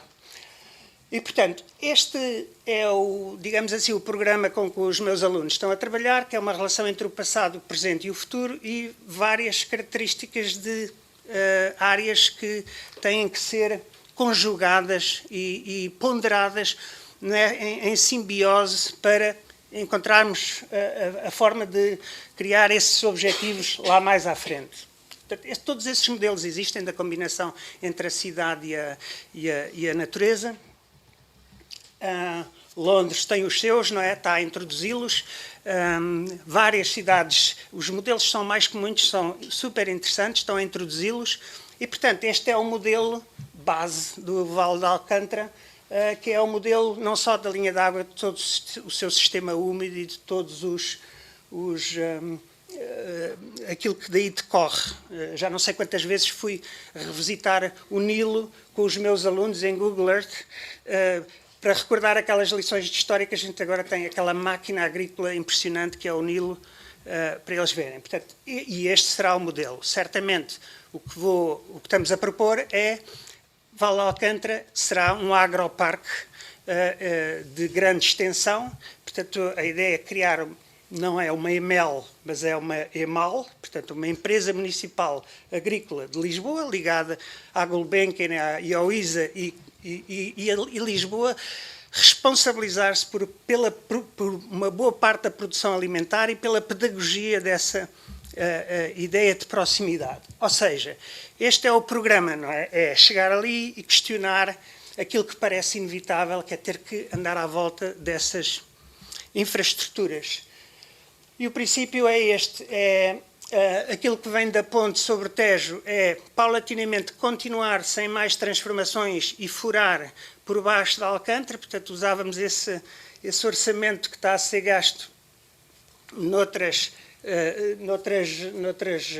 programas, e furamos a cidade e fazemos um nó na ligação aqui ao Alcântara e embaixo, subterrânea, uma ligação depois de sair do vale do viaduto Duarte Pacheco, que liga a Cascais e a A5, e depois, à saída, vai-se, então, finalmente, quando sai no bairro da Serafina, a rodovia, aí sim segue em frente e entra no tabuleiro de Sete Rios, porque porque aí ainda não viemos a questionar, temos que pôr um limite nisto, e a estação vira à direita e vai para a estação de comboio, portanto a linha de cintura interna. Esse é o programa base, portanto basicamente estamos a falar disto, o enterrar e desmantelar todas essas superestruturas, isto está-se a fazer em muitos lados, e criar um sistema de percursos de rodovia que fazem a margem dessa zona agrícola central.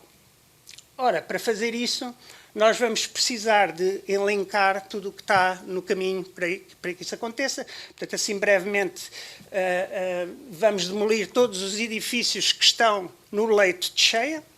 Podemos estar lá a investir mais uns milhões de euros durante mais de 30 anos ou 40 anos, mas torna-se um investimento, ele é insustentável por natureza. Portanto, podemos estar ali a pôr dinheiro, mas se calhar às tantas é melhor parar esse processo e pô-lo em adequadamente mudar o paradigma e mudar os modelos. Certamente uma série de edifícios devem ser preservados, reabilitados e serem tomados por instituições coletivas de relevo, ali em amarelo, e isso dá-nos um potencial de voltar a construir os bairros e voltar a rematar todas essas situações, sendo que agora temos um lugar altamente privilegiado para virar os bairros e, portanto, tudo isto, nesta nova centralidade de Lisboa, faz uma inversão de valor absolutamente brutal. Portanto, basicamente, os alunos têm estado a trabalhar nestes vários bairros. Discutimos muito o que é a imagem da cidade e o que é a relação, portanto, de simbiose com um programa económico. Portanto, olhamos para o espaço verde como um espaço de economia, é isso que nós vemos nas cartas de Silva Pinto, é isso que nós vemos nas documentações fotográficas da cidade, e com base na análise que fazem dos programas agrícolas, certamente a agricultura tem uma estética inerente incrível. Andámos a ver não sei quantos modelos, neste caso era o parque, para além de ser agrícola, era um grande parque urbano de arte, de instalações de esculturas, e começámos a definir esse modelo de cultura em simbiose até chegarmos depois do terceiro ano. Portanto, as teses são feitas. O primeiro grupo é praticamente exploratório e faz um projeto, o segundo grupo já tem as teses do ano anterior, etc. E no quinto ano já estão a trabalhar com todo o trabalho que veio sendo acumulado e, portanto, nesta altura já temos praticamente 60 teses fechadas e estão 20 em curso, sensivelmente. Naturalmente, há uma diferença de cotas de 40 metros, não parece, a gente chega lá, aquilo é plano, mas há uma diferença de 40 metros. Na realidade, o vale é uma escada também, no fundo, e estamos a programar 4 graus com cotas precisas para fazer as retenções e essa infiltração, essa retenção e infiltração que o Ribeiro Teles nos ensina. Como na primeira imagem, portanto, andamos ali, o que é uma bacia de retenção, nós arquitetos não, pronto, os alunos ficam frustradíssimos, querem fazer um prédio, mas eu não os deixo, mas depois fazem o prédio. Pronto, o que é uma zona agrícola, confundem a horta urbana com uma zona agrícola, eu disse, mas isto é com um trator, é outra escala, o que é pronto, descodificamos a paisagem, portanto, tem que fazer uma parte agrícola, tem que fazer hortas urbanas junto aos bairros residenciais. Há um contínuo autóctone, portanto, dessas plantas que em simbiose nos definem culturalmente. Há a floresta produtiva, porque a construção em madeira é uma realidade e é uma pedagogia intrínseca a isto.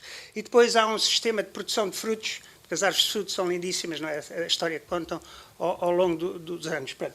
E então instala-se um master plan e eles desenvolvem os seus projetos em cada uma destas zonas. Portanto, ali a Bela Flor, que é onde todos fugiram nos primeiros 4 anos do bairro de Bela Flor, então este ano estão todos no bairro da Bela Flor a estudar o processo SAL e, portanto, coisas que já nesta geração deles já não lhes diz nada e, portanto, estamos ali a... o Alvite, entretanto, estica-se e liga-se à cidade e passa a pertencer à cidade, porque, obviamente, é o bairro que tem a melhor estrutura, e toda esta zona de Monsanto é plantada com o tal... Portanto, agora, isto são alguns projetos deles, vou passar muito rapidamente. frentes urbanas, portanto isto é uma série de torres todas construídas em madeira e forradas a shingle. Outros sistemas também sempre da CLT, glulam e materiais que têm uma baixa pegada de carbono. Eles começam por estudar, neste caso é o bairro da Liberdade e a modo como as estruturas urbanas se desenvolvem e depois como é que isto pode dar continuidade para um sistema de encosta. Estudou o bairro do Gonçalo Birne de Setúbal, enfim, entram ligam a estas culturas, fazem um sistema de socalcado para habitação e ao mesmo tempo a retenção de água e infiltração e pronto, e desenvolvem lá o prédio, né? Neste caso em madeira por fora, tijolo por dentro, coberturas fotovoltaicas, enfim, entram nisso, estudam o Álvaro Alto e o sistema de pronto, oportunidades de prédio, edifícios e lugares em pedra maciça, portanto era um lugar de pedreiras e portanto em continuidade e em simbiose com o território. E pronto, e desenvolvem projetos all the way, não é? Até à sua consubstanciação última, a ideia do fogo, que é viver ligado ao vale e com os materiais naturais. E pronto, e vão ao detalhe, não é? O que é uma janela, é um buraco na parede, é uma falta de uma pedra numa fachada, mas também é um sistema de iluminação e faz um blackout, não é uma coisa de mercado. Enfim, é pensamento e é isto. Creio que é aqui que acabamos. Não, pronto, essa nova territorialização proposta. É isto. Pronto, só trabalhos académicos, naturalmente.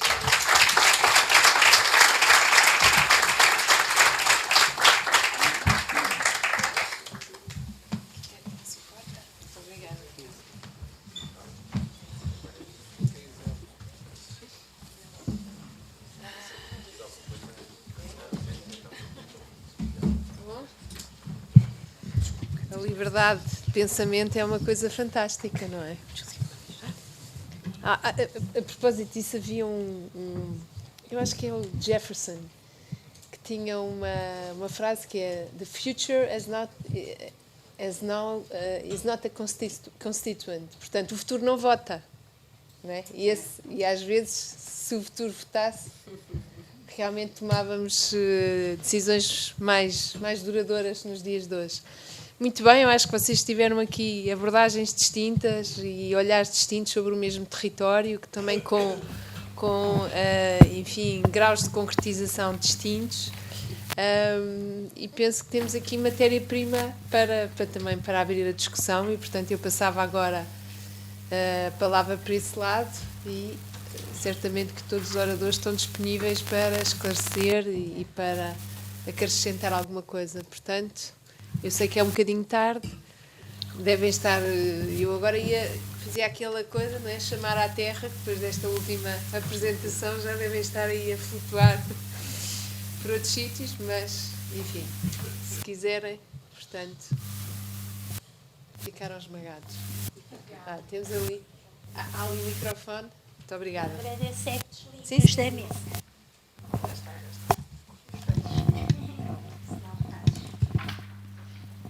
Primeiro, muito obrigada, porque eu estou aqui em Lisboa tem um pouco mais de 1 ano e meio. Também sou paisagista, trabalho com a cidade, sou professora da PUC-Rio e hoje eu estou orientando até um aluno lá da Faculdade de Arquitetura. Estou orientando junto com o Pedro Ravara, o Daniel Maia, e fui professora dele lá na PUC no Rio e depois ele veio para cá. E eu aprendi muito hoje, porque eu vim aqui justamente porque eu estou, enfim, estou morando aqui e quero aprender sobre a cidade, mais sobre Lisboa, sobre a paisagem da cidade. E adorei a apresentação do Parque Agrícola. Achei sensacional.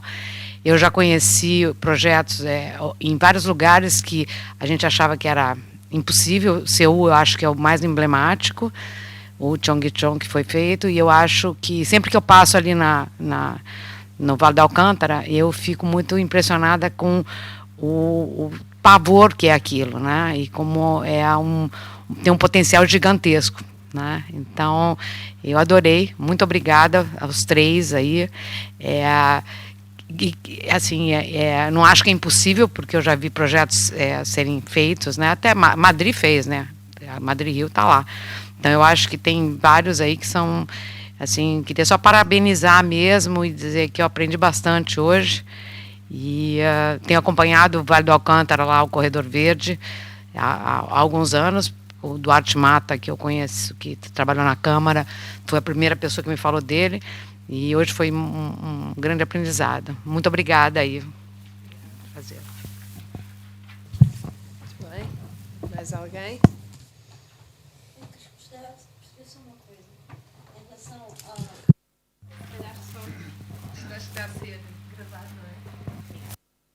Então, o plano de drenagem, com aquele grande túnel que está a ser fabricado, não vai entrar em conflito com aquilo que está projetado, com a água, a superfície, etc. Tão bonito, mas realmente aquele túnel imenso não vai empancar com isso tudo.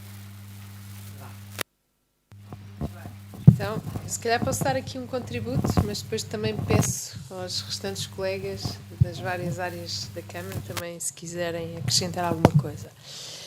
Nós estamos num contexto muito complexo, não é? Estamos a viver já num clima em mudança e todos os cenários e projeções climáticas o que nos dizem é que estes fenómenos climáticos extremos, como os eventos pluviométricos que tivemos em dezembro, se vão tornar mais frequentes e mais longos, não é? Portanto, ondas de calor, tufões, sei lá, tornados, tudo um pouco, não é? Coisas que até nós pensávamos, isto se calhar só no sul asiático. E, portanto, nós vamos ter que ter aqui um combinado, não é? De várias medidas que nos permitam aumentar a capacidade adaptativa e a nossa resiliência. O enfoque depois destas chuvas foi muito os 2 canais, não é? Do Plano Geral de Drenagem. Mas o Plano Geral de Drenagem é muito mais do que isso. E queria dizer-vos, e estava há pouco a confirmar com a arquiteta Helena Barros Gomes, que nestes projetos que já foram materializados, portanto já lá estão, o Parque da Bela Flor tem uma grande bacia de retenção e infiltração. E, portanto, nós criámos, não tenho aqui o meu telemóvel, veja bem como somos maluquinhos. No dia 13 ou 12 ou 13 de dezembro, criámos um grupo de WhatsApp que se chama Bacias de Retenção, não é? Que são quase todas com soluções de engenharia de base ecológica e de base natural. E foram elas também que nos ajudaram, se calhar, a que as coisas, face àquilo que foi a velocidade de escoamento e o pico de pluviosidade em muito pouco tempo, ajudaram-nos a, se calhar, que as coisas não fossem piores. Não é? E repara, havia uma via, ainda estamos sem o túnel, os famosos túneis do Plano Geral de Drenagem, que era a Rua de São José, ali paralela à Avenida Liberdade, que tinha sempre problemas de cheias. E este ano não teve. E sabe qual foi a diferença? É que naquela zona central do Parque Eduardo VII, que tem 4 ou 5 setores, há 2 que têm 2 bacias de retenção, que foram inauguradas ou que foram concluídas, creio que já em 22, ao final de 21. Ok? Portanto, o que é que eu acho que nós também temos de ter a consciência? Que temos uma cidade muito artificializada. Temos também um problema com a nossa rede de esgotos, porque ela é unitária, certo? Portanto, a razão pela qual nós não podemos abrir, não é assim, o caneiro de Alcântara, é porque lá está esgoto doméstico, não é? Certo? Porque se tivéssemos só águas pluviais, tudo bem. E este é o sistema de saneamento da cidade de Lisboa.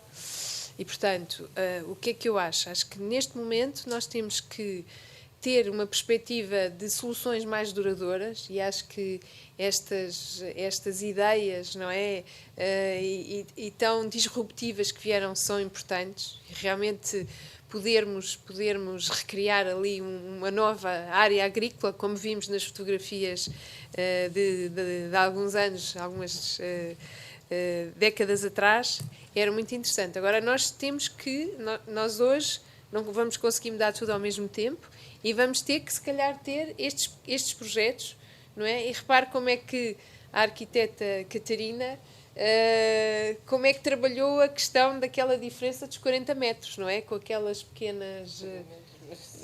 Sim, ali um bocadinho menos. Um bocadinho, não é? Porque não é o troço todo, mas quer dizer, há muitas formas de nós abordarmos. Agora, eu acho que temos que ter consciência que o PGDL tem outras medidas e algumas até soluções de base natural que não têm sido, enfim, muito noticiadas, mas que contribuem no seu todo para...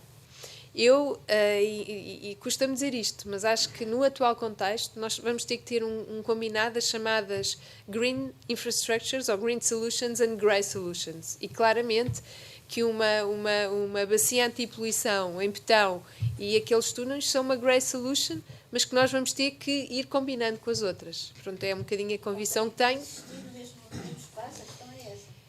Elas não vão coexistir no mesmo espaço. Aliás, em relação até à reutilização de águas não potáveis, dizer-vos que uma das ideias que estava inicialmente na estratégia era a possibilidade de se reutilizar a água. Isso está agora a ser trabalhado com a ETAR, que também é agora chamada, enfim, comercialmente Fábrica de Água de Alcântara, e, portanto, nós vamos usar essa água residual tratada para estes sistemas, mas também para alimentar parte da bacia de antipoluição que depois vai entrar nos túneis. Portanto, é um sistema um bocadinho complexo e não se justapõe a este território, embora esteja interligado através desta rede de distribuição de água tratada. Mas eu não sei, se calhar aqui os ilustres, vocês é que têm que... Querem comentar isto? Eu posso... Ok. Pois, quer dizer, o modelo de engenharia,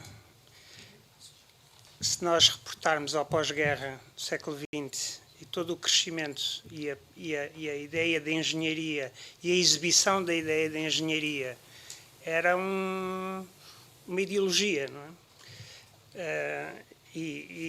Portanto, há departamentos que são estanques a um pensamento interdisciplinar. Portanto, o pensamento interdisciplinar opõe-se ao pensamento especializado. Portanto, esse pensamento especializado nasceu no pós-guerra, desenvolveu-se e hoje nós estamos a pensar num outro modelo. Para mim, essa solução dos 2 tubos em particular, ouvindo... Se eu carregasse no clique para andar e víssemos a história que o Ribeiro Teles conta, percebe-se que, mais uma vez, é levar a água que cai na cidade o mais rapidamente possível. Protege sem a cidade fruir dessa água e, portanto, obviamente, com custos de temperatura, de umidade, produtividade, etc, etc. Portanto, é o mesmo modelo, é, mais uma vez, hiperestruturas. Portanto, entronca nesse pensamento e o pensamento da retenção que ele fala há 50 anos atrás, que ainda não se ouviu, é um outro modelo. Mas nós temos, eu por acaso não trouxe, mas os meus alunos têm que estudar os casos de estudo contemporâneos, os que estão em curso e os que estão aplicados e que se verificam. Por exemplo, o caso de Seul, que desmontou no centro um conjunto de tabuleiros que estava por cima do rio e que tinha um tráfego incrível, desmontou aquilo numa zona da cidade altamente densa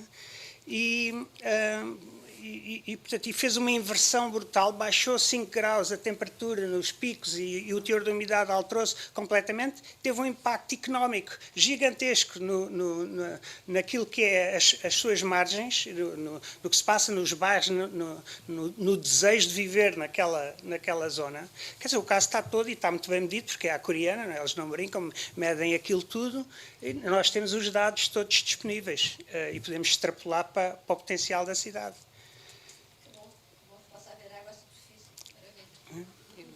Os jardins ficam mais baratos e no subsolo.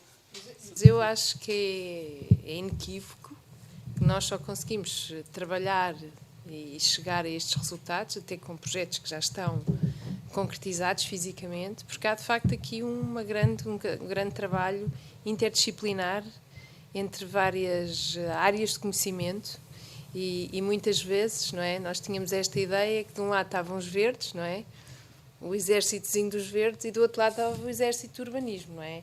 E isso, felizmente, eu acho que estes projetos, e estão aqui colegas destas duas grandes direções municipais, que sabem que estes projetos são um exemplo e são a antítese dessa forma de pensar e de desenhar a cidade, ok? Porque senão nós não conseguimos estar aqui.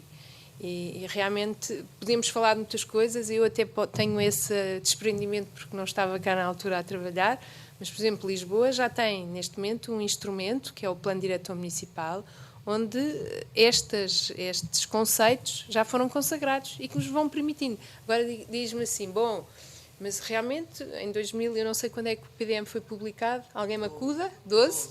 Portanto, já passaram, não é, uns anos valentes e, se calhar, à luz daquilo que são até a evolução, daquilo que é a evolução do conhecimento até em matéria de cenários climáticos, se calhar precisava de ser aprofundado em algumas áreas, porque não é?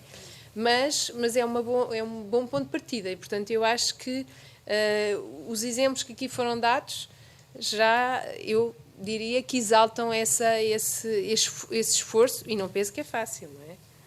Não. Isto há dias muito complicados, não é? De parte a parte, mas acho que, enfim, desde que haja esta abertura, não é, de espírito, e acho que chegamos a bons resultados. Mas eu não queria aqui monopolizar, não sei, Catarina. Posso? Acho que é aqui. E pronto, eu acho que posso estar à vontade porque não sou da Câmara de Lisboa, portanto posso falar à vontade. Quer dizer, eu percebo perfeitamente o que é que está a dizer, porque de facto os túneis são infraestruturas do tempo da crença na tecnologia, mas sei, no fundo, ou seja, está planeada uma rede de corredores ecológicos, está planeada uma rede de túneis para fazer a drenagem. Agora, aquilo que eu vejo que podia, e eu percebo perfeitamente o que está a dizer, que é preciso, no fundo, combinar as duas para começarmos a ir resolvendo problemas. Mas, pronto, uma questão essencial, de facto, para responder às ondas de calor é a água, não à superfície, como nós estamos a fazer, mas no subsolo. Só isso é que pode promover a umidade e, portanto, à semelhança daquilo que se passa à superfície com a sombra que as árvores promovem, essa umidade que é retida no solo, que o Ribartelos falava de impermeabilização dos logradouros, é capaz de responder a esta questão das ondas de calor e não só, também a questão de abatimentos. Enfim, é preciso haver a regulação ecológica desde o centro histórico até à periferia.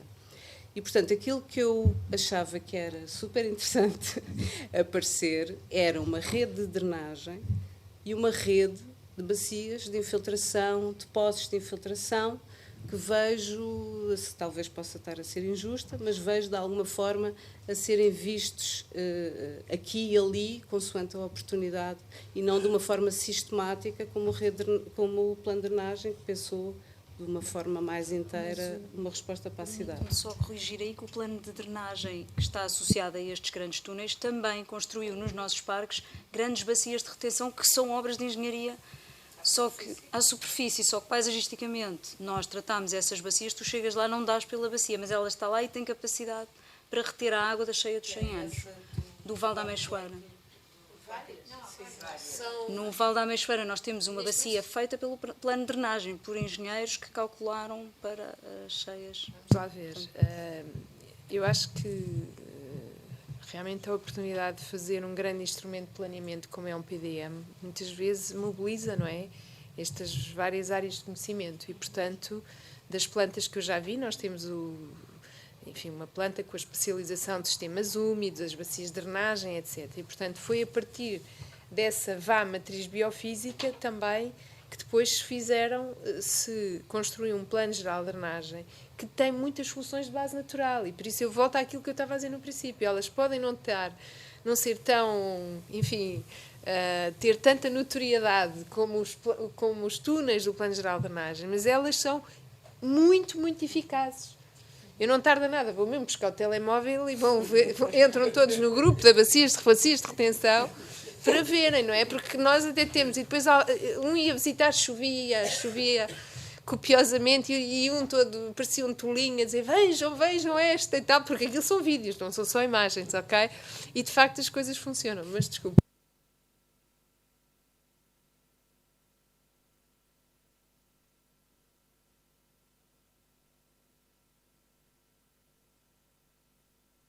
Quanto mais baixa, enfim, daquilo que se pode chamar Rossio, que é o antigo pátio da aquisição, e tivemos 1,20 m de água.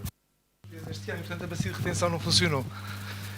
Mas é continuar com esse trabalho, continuar por aí abaixo, Avenida Liberdade abaixo, Rossio, pátio da Inquisição, abri-lo, tirar os carros, força com essas soluções. E pronto, de facto, a ideia maravilhosa de renaturalizar a cidade, acabar com este tipo de obras de túneis brutais, como estes que estamos a fazer. Isto não está ligado, mas eu tenho a voz grossa. Mas eu, como morador no centro da cidade, pude assistir à forma como o túnel do Marquês interceptou as linhas de água subterrâneas que haviam entre a cota do Betuminoso e o metro. E quando se fez o túnel do Marquês, passámos a ter uma lâmina de água no Marquês. Aquela água desce o Parque Eduardo VII, agora com a vossa bacia de retenção menos grave, apesar das cheias que lhe posso mostrar. Aliás, tem aqui o telemóvel, é sempre uma diversão para os miúdos. Moramos, de facto, numa zona freática maravilhosa. Mas o túnel do Marquês interceptou as últimas linhas de água e, de facto, a água eleva-se e desce a Avenida Liberdade a uma velocidade incrível e vai toda dar à porta da minha casa. Que dá a volta nos restauradores, dá a volta, passa atrás de Dona Maria e ainda tem a bicicleta cheia de lama, porque me esqueci de lavar, que está na entrada do prédio. A adaptação nossa foi alterar a entrada do prédio para que a água entre e depois saia. Mas pronto, queria só partilhar a Rua de São José, de facto, nós não nos queixamos, não foi de facto tão grave como em Alcântara e as outras zonas, mas temos cheias constantemente. Pronto, era esta só a minha partilha.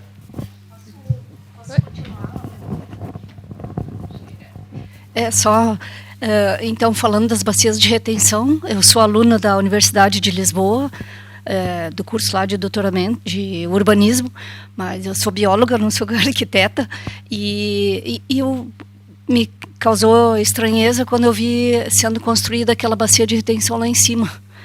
E acho que é uma bacia de retenção, é uma obra imensa, na ajuda, ao lado da Faculdade de Arquitetura e tudo mais. Então, ela está lá em cima, com tudo que choveu, nunca vi nenhuma lâmina d'água. Então, eu gostaria muito, se pudesse explicar. Pedir aqui ajuda, porque essa... Oi? Opa, desculpa. Helena? Hã? Estava só aqui a ver, não, é da Catarina e da Filipa, mas não é a Catarina Raposo. Estávamos a ver se estaria aqui, estariam aqui as projetistas a questão é que...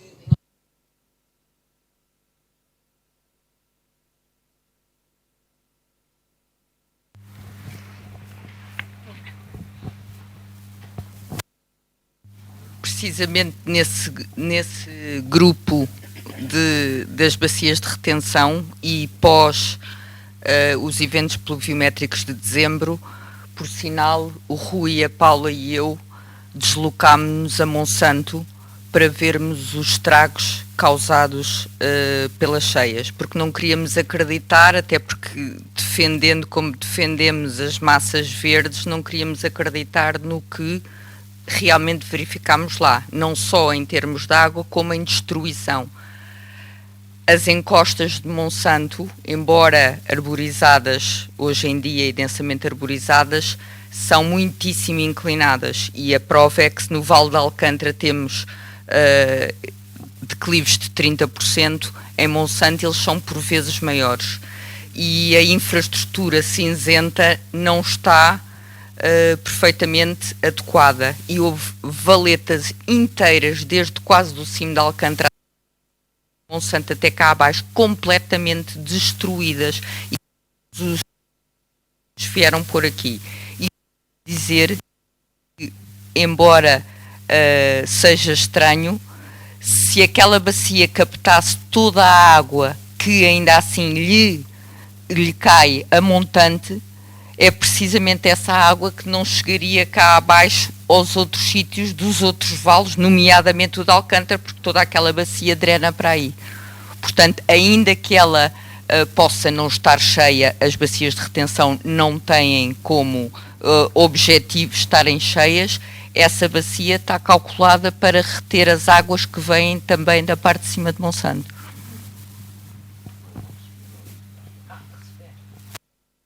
Bem, mais algum? É importante, eu acho que se calhar vocês também têm noção disso, que aquilo que aconteceu naquelas 2 semanas de setembro ou de dezembro foi quase como ganhar o Totoloto 2 vezes seguidas, não é? Em 2 semanas, porque nós tivemos nos dias 6, 7 e 8 tivemos chuvas centenárias, portanto com um período de retorno, aliás, mais do que 100 anos, e portanto eu passei aquele feriado do dia 8 de dezembro a calcular com colegas da APA e a tentarmos, no fundo, alimentar o algoritmo para termos essa garantia. E, de facto, tivemos... Pronto, quer dizer, temos uma cidade em que uma via, não é? Uma via alcatroada é um acelerador da água, não é? Isto é mesmo assim, portanto, a única coisa... Portanto, o que nós queremos nestas alturas é diminuir a velocidade de escoamento, não é? E por isso precisamos de tentar aumentar o seu tempo de retenção para que ela não faça tantos estragos, não é? A montante. Mas lá está, quer dizer, isto... José, disparate. Mas isto não chega só, está a ver, a bacia ou isto ou aquilo. Nós temos que pensar no seu todo. Eu gostava só de mudar aqui um bocadinho o tema e dizer-vos que... Portanto, além do Plano Geral de Drenagem, que eu acho que vale a pena vocês... Eu não sei, acho que aquilo está disponível no site da Câmara, que é um bocadinho labiríntico, mas, enfim, com sorte vão conseguir encontrar. Está no site. Pronto, mas eu... E que tem tudo, e que se calhar tem também todas estas outras medidas, designadamente as chamadas Nature-Based Solutions, que eu acho que são muito importantes, não é, para a eficácia global do plano, não é, para além dos ditos túneis. Depois queria-vos dizer que há um outro plano estratégico, que é um plano de reutilização de águas de Lisboa, o PERAL, Plano Estratégico de Reutilização, ainda estou a aprender siglas, e que vai um bocadinho em encontro àquilo que a arquiteta Catarina referiu, que é nós temos mesmo, estamos a falar agora das cheias, mas depois temos as ondas de calor, não é? E nós temos que promover a regulação climática na cidade, temos que refrescá-la, e a água é um elemento essencial. E então o que nós chegamos à conclusão é que temos aqui 2 recursos importantes, que é a água residual tratada, e nós já temos 3 estações, 3 hectares, que têm níveis de tratamento muito afinados, e portanto aquilo sai com uma qualidade, quer dizer, não é água potável, mas é uma água que pode ser usada em muitos usos não potáveis. Qual é o problema? Onde é que estão as estações, as hectares? Estão todas à cota baixa, certo? Porque tentamos que a drenagem das águas residuais seja feita de forma gravítica. Então o trabalho que se fez foi tentar desenvolvermos este plano estratégico de reutilização da água de Lisboa 2.0. E onde é que vamos usar a água? Onde é que vamos buscar água não potável? Apareceu aqui nas fotos. Não pôs, não. Isso estava a sabotar o quiz, senhora. Não. É o aqueduto. O aqueduto está cheio de água não potável. Essa água vai para o Tejo. E, portanto, a nossa ideia é que todos estes usos não potáveis, designadamente áreas verdes, que estejam uma cota mais alta, sejam regados, não é? Ou que seja, com esta água do aqueduto, e depois aqueles que estão à cota mais baixa, então usa-se a água residual tratada nas hectares. E, portanto, a nossa expectativa é, sim, realmente diversificarmos as origens não potáveis e podemos usar mais água, não é?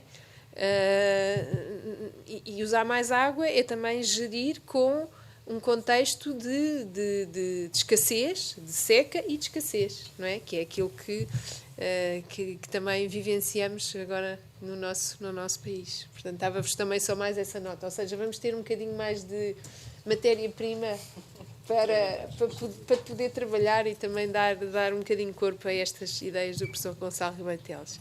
Bom, já são 8... Ai, temos ali mais um. Eu só queria agradecer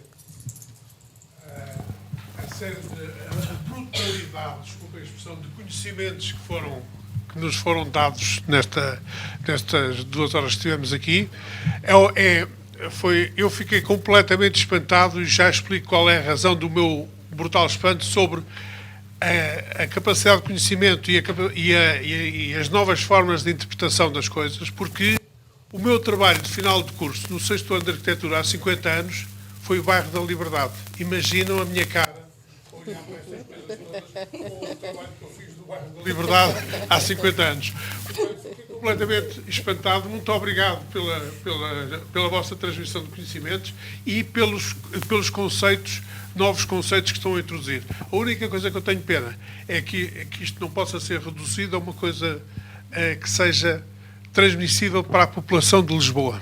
Ou seja, que pudessem perceber o que é que há aqui para fazer, o que é que se pode fazer e, portanto, transformar estes conceitos nos vídeos que estejam no site, que estejam em qualquer lado, que possibilitem o cidadão normal perceber que há um trabalho que está a ser feito. Depois que o desenvolvimento desse trabalho é brutal, porque sou testemunha disso, 50 anos, isto é do dia para a noite, quer dizer, eu vivia na noite há 50 anos e agora estamos no dia com uma série de soluções possíveis para a gente pensar como é que vai intervir. Portanto, queria-vos agradecer aos palestrantes, muito obrigado, e fiquei muito satisfeito de ter vindo aqui. Muito obrigado. Obrigada. Bem, então acho que merecem claramente uma salva de palmas. Muito obrigada e até breve. Eu acho que isto são ciclos, portanto não sei quando é que é o próximo, certamente com outra moderadora e com outros assuntos. Obrigada e boa noite.